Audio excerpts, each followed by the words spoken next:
Imagine uma história sem um herói, em que o protagonista não tem nada de especial, passa a maior parte do enredo perdido, adia decisões fundamentais para o progresso da história e ainda vive de monólogos melancólicos e existenciais. Este é Giovanni Drogo, mas ele também poderia ser você. E essa é a proposta de Deserto dos Tártaros, do Dino Buzzati. Te colocar na pele de um personagem que tem tudo a ver com você, enquanto ele experiencia a visceral e silenciosa passagem do tempo. E antes da gente começar a falar um pouco sobre essa história, eu tenho que admitir que essa é provavelmente a narrativa mais fora da curva a qual eu já tive contato na literatura. Não só porque ela não atendeu às minhas expectativas de uma forma muito positiva, porque eu só queria ter um pouco de contato com os clássicos italianos, e eu esperei um romance de guerra que tratasse de nuances sobre guerra. Só que o que eu encontrei foi um ensaio profundo sobre a existência humana. Isso me tocou de uma forma muito profunda, que dezenas de livros de psicologia e neurociências não conseguiram. De fato, depois de finalizar essas páginas, eu sinto que eu enxergo a minha vida de uma forma completamente diferente. E, em especial, a importância de tomar decisões difíceis nos momentos corretos. Eu demorei cerca de 2 meses para finalizar essa leitura, mesmo esse livro sendo bem pequeno, porque digerir essas páginas foi muito difícil para mim. E o pior de tudo é que 6 meses depois, eu não tiro essa história da minha cabeça. Então eu resolvi fazer esse vídeo porque eu acredito que essas 171 páginas deveriam ser de conhecimento de todas as pessoas. E eu te garanto que se você entender essa narrativa, talvez ela seja a essência que está faltando na sua alma e que você tanto procura.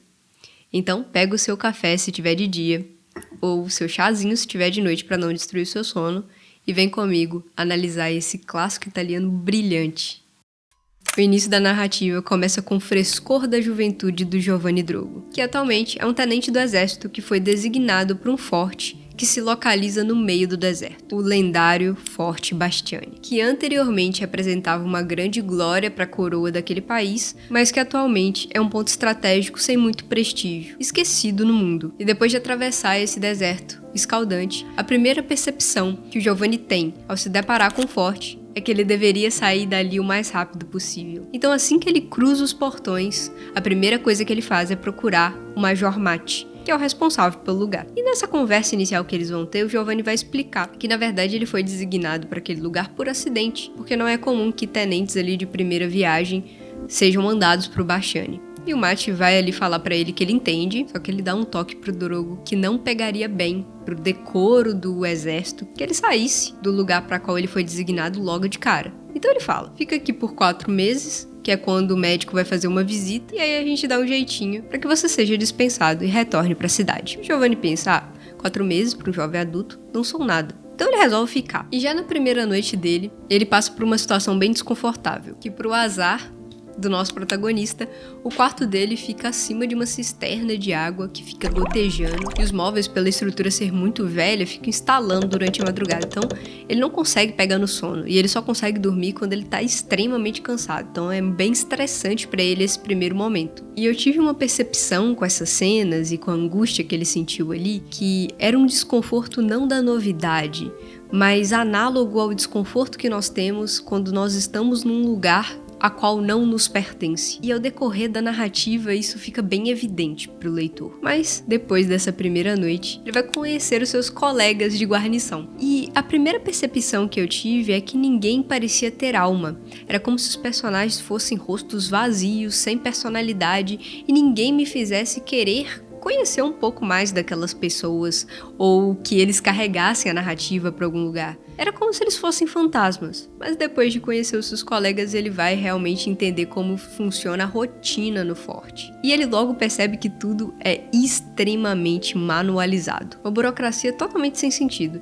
E a primeira percepção que ele tem é que aquilo tudo ali parece um desperdício de dinheiro. E a narração acompanha bastante essa percepção dele, descrevendo como os sabres dos soldados estão sempre afiados, os fuzis sempre lustrados e as fardas perfeitas, como se eles estivessem esperando algo grandioso acontecer. Apesar do sentimento de estar eclipsado numa grande farsa, ele logo se acostuma com essa rotina. E a história prossegue repetindo exatamente a mesma rotina várias vezes, a ponto de você pensar: meu Deus, o que eu estou fazendo lendo esse livro? E aí eu te pergunto, uma rotina extremamente maçante, de um trabalho que muitas vezes não é valoroso para nós mesmos, em que nada muito grandioso acontece, em que muitas vezes os relacionamentos não nos enriquecem de nenhuma forma, não parece um pouco com a nossa vida em alguns momentos? Aqui você já começa a perceber que talvez você não esteja lendo sobre a vida do Giovanni Drogo, mas sim como a sua vida pode ser, a depender das suas decisões. E a todo momento ele sente esse desconforto, que ele deveria ir embora, que ele quer ir embora, aquele sentimento angustiante que muitas vezes penetra os nossos corações e nos faz desejar mudar o rumo de algo que realmente não nos cabe e que nos entristece. E o Giovanni, ele tem a todo momento esse sentimento. Mas então aparece algo muito interessante na narrativa. A lenda do exército dos Tártaros, que basicamente são guerreiros místicos, poderosos, que vivem no interior desse deserto, que já haviam atacado o Forte Bashani e que as pessoas que ali estavam há muito tempo afirmavam que eles voltariam e que aqueles soldados finalmente encontrariam a glória novamente. E aquilo enche o coração do Giovanni Drogo. E também enche o nosso, como leitores. Porque agora a gente quer saber tudo sobre esses caras. E a todo momento na narrativa é como se eles aparecessem de alguma forma. Um comentário, uma história, e você vai ficando cada vez mais entrelaçado naquilo. Tanto na rotina do forte como no interesse de saber quem são essas pessoas que podem vir e trazer uma batalha gloriosa e cinematográfica para nossa vida. A verdade é que chega um ponto que você se mescla com o Giovanni e vocês viram uma pessoa só. A nossa expectativa enquanto leitor de algo acontecer é muito parecida com a dele. Isso é muito fantástico, porque o Dino Buzzati consegue realmente te fazer entrar na história. Até porque essa história é uma analogia para nossa vida. Mas tudo bem, passa os 4 meses e o Giovanni toma uma decisão muito interessante nesse ponto da história. Que ele decide ficar. Tanto porque ele tá entrelaçado com a questão dos Tártaros e também porque ele tá bem confortável naquela situação em que ele tá num lugar que o trabalho é muito fácil e que ele consegue aumentar as patentes dele muito rápido ali dentro. Então, ele opta ali por ficar mais um ano. E de novo as páginas vão passando, a rotina é a mesma coisa, as pessoas são sem vida. Hora ou outra eles fazem algumas atividades diferentes, mas é mais do mesmo. E o que segura a nossa atenção, de fato, é as migalhas dos Tártaros durante a história. Só que chega num ponto que o Drogo começa a ficar melancólico com aquela situação dele. Então ele começa a ter vários monólogos internos sobre a passagem do tempo, e o mais memorável de todos pra mim, provavelmente, é essa passagem aqui. 22 meses haviam passado sem trazer nada de novo, e ele permanecera firme, esperando como se a vida devesse ter com ele uma particular indulgência. Entretanto, 22 meses são longos, e podem acontecer muitas coisas. Dá tempo para que se formem novas famílias, crianças nasçam e comecem até a falar. Para que uma grande casa surja onde antes havia apenas um prado. Para que uma mulher bonita envelheça e ninguém mais a deseje, para que uma doença, mesmo das mais demoradas, tome alento. Ou seja, nesse ponto já se passaram 2 anos e nada aconteceu. E com essa passagem a gente vai percebendo que o emocional do Drogo vai deteriorando a cada página. Ele vai fazendo cada vez mais monólogos internos e melancólicos sobre essa questão da passagem do tempo. E ele chega à conclusão várias vezes que ele não tá feliz. Mas ao mesmo tempo, o que ele pode fazer a respeito disso, né? E nós, enquanto leitores, olhamos para isso e falamos: sai do forte. Mas quantas vezes nós mesmos não estamos em situações que nos trazem grande infelicidade? Às vezes é um emprego que não faz sentido, às vezes é um curso na faculdade que não faz sentido, às vezes é um relacionamento que não faz sentido, e mesmo assim, por conforto ou medo de tomar uma decisão, a gente permanece naquele lugar. Nesse momento você se sente até um pouco hipócrita de julgar os pensamentos do Drogo, porque nós somos iguais a ele. Essa é a grande questão do Deserto dos Tártaros. O tempo todo você está entrando em confronto não com a narrativa, mas sobre os próprios aspectos que permeiam a nossa própria existência. Isso é fantástico, porque você às vezes não consegue pensar isso sozinho, mas quando você vê isso em forma de narrativa, tudo fica muito claro, é como se desenhasse isso para você. E a história vai progredindo nessa mesma lógica da rotina maçante, das pessoas que não são muito carismáticas. E chega no momento que você finalmente entende por que as pessoas do forte parecem fantasmas. Porque elas são produto daquele meio que elas estão inseridas. E com o passar do tempo, você chega com o refresco da juventude, porque a maioria daquelas pessoas chegaram ali muito jovens, e o tempo foi passando e elas estão esperando os tártaros, e elas vão ganhando uma anestesia emocional. Porque lidar com o fato de que elas podem ter desperdiçado a vida delas ali para uma guerra que não vai acontecer é muito severo. Outro aspecto também é que esses rostos vazios são reflexos da própria percepção que o Giovanni tem sobre o mundo. Ele não está atento a nada, ele não está disposto a conhecer aquelas pessoas. Ele está vivendo no automático, na espera de um evento milagroso que possa trazer alguma glória para a existência dele que não tem um propósito. E quantas vezes nós também não fazemos isso? Não prestamos atenção nas pessoas que estão ao nosso redor. Aproveitamos os momentos com as pessoas que nós amamos porque nós estamos na espera do que pode acontecer, da nossa próxima vitória, do objetivo que nós estamos tentando alcançar. Quantas vezes a gente não aproveita os lugares em que a gente vai conhecer? Quantas vezes essa anestesia emocional que também nos acompanha nesses momentos em que nossa vida tá no piloto automático, porque a gente tá adiando as decisões importantes, nos fazem também agir dessa maneira? E talvez você esteja pensando, como não sofrer dessa anestesia emocional na sociedade em que nós vivemos também? Em que nós estamos sendo engolidos pelas redes sociais, as coisas estão acontecendo muito rápido, e às vezes nós estamos num trabalho que suga a nossa alma e a gente não tem mais tempo para fazer nada. Porque nós somos produtos do meio, tal como aqueles soldados em Deserto dos Tártaros. E você digere isso e a próxima página é aquela rotina maçante do mesmo jeito, tarefas sem sentido do exército, e você vai enlouquecendo durante a leitura de alguma forma. Mas então a gente chega nos capítulos 18 e 19 e o Drogo ele vai fazer uma visita para a mãe dele e para o amor de infância dele, que é a Maria, que ele pretendia se casar quando ele saísse do forte, mas perceba que passou muito tempo, né? Então vamos ver como que vai ser essas reações. No primeiro capítulo da volta dele para a cidade, ele tem uma reflexão sobre como a mãe dele não reconhece mais os passos dele em casa. E isso é muito marcante. Antigamente, seus passos chegavam-lhe no sono como um chamado. Todos os demais ruídos da noite, ainda que muito mais fortes, não eram suficientes para acordá-la. Nem os carros rua abaixo, nem o choro de uma criança, nem os latidos dos cães, nem as corujas, nem a persiana batendo, nem o vento pelos beirais, nem a chuva ou o estalo dos móveis. Somente o passo dele a acordava. Não porque fosse barulhento, sem nenhuma razão especial, apenas porque ele era seu filho. E essa reflexão vem de uma forma muito intensa para ele, porque ele percebe que ele e a mãe dele são completamente estranhos nesse momento da história. Mas ele espera que talvez com Maria esteja um pouco melhor. Só que com ela, as coisas são mais intensas ainda, porque ele percebe que a versão dele do início do livro, que a deixou na cidade, já não existe mais. Ele não consegue ter uma conversa com ela. E quando ela diz para ele que ela vai fazer uma viagem, ele sente vontade de pedir para que ela fique, para que os dois se casem. E ele não consegue. E é muito intrigante porque todo o diálogo deles, ele dá uma resposta diferente da que ele imaginou dar. Então ele quer falar uma coisa, mas ele não consegue mais. Ele perdeu a capacidade de se comunicar com ela. E a conclusão dele, desse reencontro, é a ruptura total com o Giovanni Drogo, da juventude do início do livro.